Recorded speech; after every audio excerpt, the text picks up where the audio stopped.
You might have heard about feed-only performance max campaigns and wonder what they are, what they do, and how you go about setting them up. In this video, I'll cover all 3 questions, including one really important setting that you must turn off if you want this campaign to be successful and not burn valuable ad spend in your Google Ads account. For those new to the channel, my name is Liam. I'm the founder of Vulcan. We're a premier Google Ads agency. This is the exact setup we use for feed-only performance max campaigns for our client accounts. So let's dive right in. So feed-only performance max campaign is a custom PMax campaign with no headlines, no descriptions, no images, no videos, just products. So this forces Google to spend only on shopping and also dynamic remarketing placements. So your ads will pull directly from Google Merchant Center, and that's about it. So a couple of prerequisites: you need to have conversion tracking set up and you need to have Google Merchant Center set up and optimized. I'm going to assume both of those are the case and jump right in to the campaign setup. Now, for some of you, you might ask,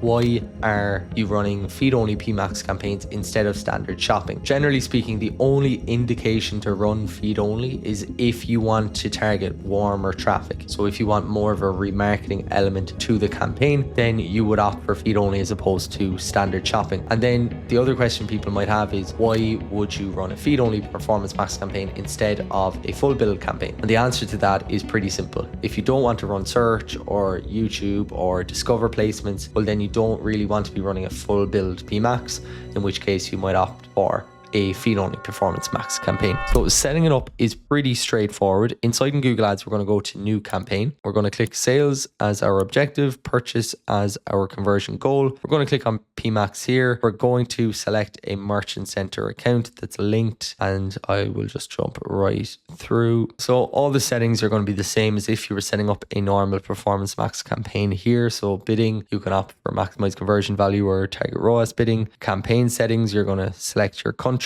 And for more settings, what you might opt to do is add a brand exclusion list if you wanted to ensure that you weren't targeting any brand terms. And then here we have Google's AI asset generation. What we're going to do is skip over this entirely. We can just call this asset group feed only, and then listing group. So listing group, then we can either select all products or we can refine this to some of our products. And we just need to have business name and logos. These are going to be automatically included. Our final URL doesn't matter because it's going to take it to the product URL as it is in Merchant Center. We're not going to add any headlines. We're not going to add any descriptions. We're not going to add any images or any videos, any site links. We are just going to leave it as it is. Now, I'll come to the most important setting that you must toggle off, and that's your asset optimization. So you can see here under text, you've got customization and final URL expansion turned on. So customization means Google can take text from our site, our landing pages, our ads, our assets to create customized ad copy. If you turn this on, Google can start to introduce headlines and descriptions based on your landing page. And in doing so, you can start to serve on the search network. So we need to turn that off. And by virtue of that, we also turn off final URL expansion. You can turn off enhancement on videos as well, and enhancement on images. It doesn't really make any difference here. But once we are not allowing Google to introduce new assets for us. For signals, search themes, I don't recommend adding search themes. That's based on my own experience. Some people might differ. I find that search themes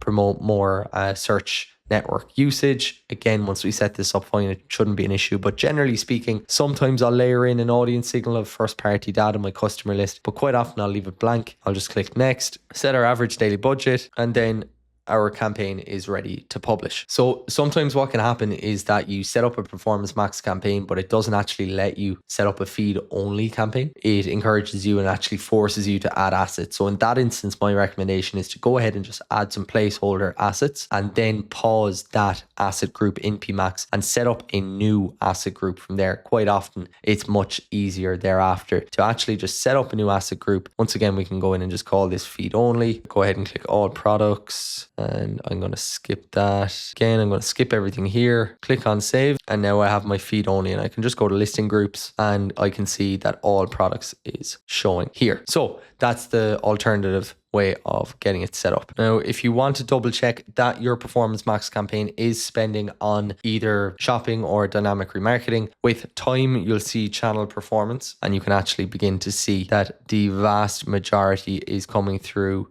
search, which actually here is search ads using product data, which is a bit of a misnomer because it's shopping. Granted, it is on the search engine results page. And then also you can see display here a really tiny bit of Gmail and a tiny bit of YouTube as well. But the vast majority of spend, I think it's 98% of spend, is going through this PMax campaign on Google Shopping ads. So this feed only campaign is working exactly how we want it to. So feed campaigns are pretty basic, but they do require a small bit of nuance to get set up. They're a nice campaign to have in your arsenal, but alone they're not going to scale your store to 7 or 8 figures. You need a much more robust set of campaigns on Google targeting all different parts of the funnel, using search and shopping to target that really high intent traffic, and then layering on demand gen, video to actually go and create new demand. That's the secret to Google that most people don't even know exists. Now, if you want someone to handle this for you, to take all that off your plate and actually turn Google into a more reliable top of funnel demand generation channel for your business, specifically your e-commerce brand, then click the link in the description below, book a free call with me today. We'll go through the one-to-one roadmap of what it takes to grow your brand on Google Ads. Once you've done that, click on this next video where I go through the top 10 tips for e-commerce brands that are either currently or looking to run ads on Google. It'll save you a boat ton of cash, stop you making mistakes, and actually use the channel to your advantage to grow your brand. So I'll see you there.